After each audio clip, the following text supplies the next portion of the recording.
റഷ്യയുടെ എണ്ണ വ്യവസായത്തെ ലക്ഷ്യം വെച്ചുള്ള അമേരിക്കൻ ഉപരോധങ്ങൾ അമേരിക്കയിലെ സാധാരണക്കാർക്ക് തന്നെ തിരിച്ചടിയായെന്ന് സമ്മതിച്ചിരിക്കുകയാണ് അമേരിക്കൻ പ്രസിഡന്റ് ജോ ബൈഡൻ. ഇത് ഗ്യാസ് വില വർധനവിന് കാരണമായിട്ടുണ്ടെന്നും ബൈഡൻ ചൂണ്ടിക്കാട്ടി.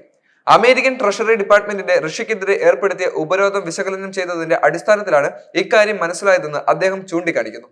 റഷ്യയിലെ രണ്ട് പ്രധാന എണ്ണ ഉൽപാദകരായ ഗാസ്പ്രോം നെഫ്റ്റ്, സർഗൂട്ടോ നെഫ്റ്റ് ഗ്യാസ് എന്നിവയെയും ഇൻഷുറൻസ്, ഗതാഗത സേവനങ്ങൾ നൽകുന്ന അവരുടെ സബ്സിഡിയറികളെയും സ്ഥാപനങ്ങളെയും ലക്ഷ്യമിട്ടായിരുന്നു ഉപരോധ നടപടികൾ സ്വീകരിച്ചത്. ഷാഡോ ഫ്ലിറ്റി എന്ന അമേരിക്കൻ വിശേഷിപ്പിക്കുന്ന പാശ്ചാത്യ നിയന്ത്രണങ്ങൾ ലംഘിക്കാൻ റഷ്യൻ എണ്ണ കടത്താൻ ഉപയോഗപ്പെടുത്തതായി ആരോപിക്കപ്പെടുന്ന 150-ലധികം കപ്പലുകളും അമേരിക്ക പിടിച്ചെടുത്തിരുന്നു. അതേസമയം ഗ്യാസിന്റെ വില വർദ്ധിക്കാൻ കാരണമായെങ്കിലും അമേരിക്കൻ ഉപരോധം യുദ്ധം നടക്കുന്നതിൽ റഷ്യക്ക് തിരിച്ചടിയായെന്ന് അദ്ദേഹം ചൂണ്ടിക്കാണിക്കുന്നു.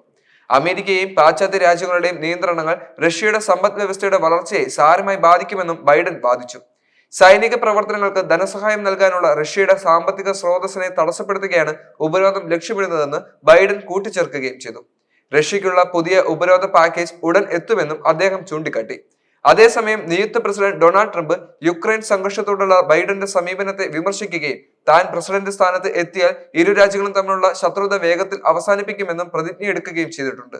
അതേസമയം റഷ്യ അമേരിക്കൻ നിയന്ത്രണങ്ങളെ നിരസിച്ച് അവയെ നിയമവിരുദ്ധമെന്ന് വിളിച്ച് ഉപരോധം മൂലമുണ്ടായ വെല്ലുവിളികളെ റഷ്യ അതിജീവിച്ചതായും ആഭ്യന്തര വ്യവസായങ്ങളെ ഉത്തേജിപ്പിച്ചതിന് അംഗീകാരം നൽകിയതായും പ്രസിഡന്റ് വ്ളാഡിമിർ പുടിൻ പറയുകയും ചെയ്തു.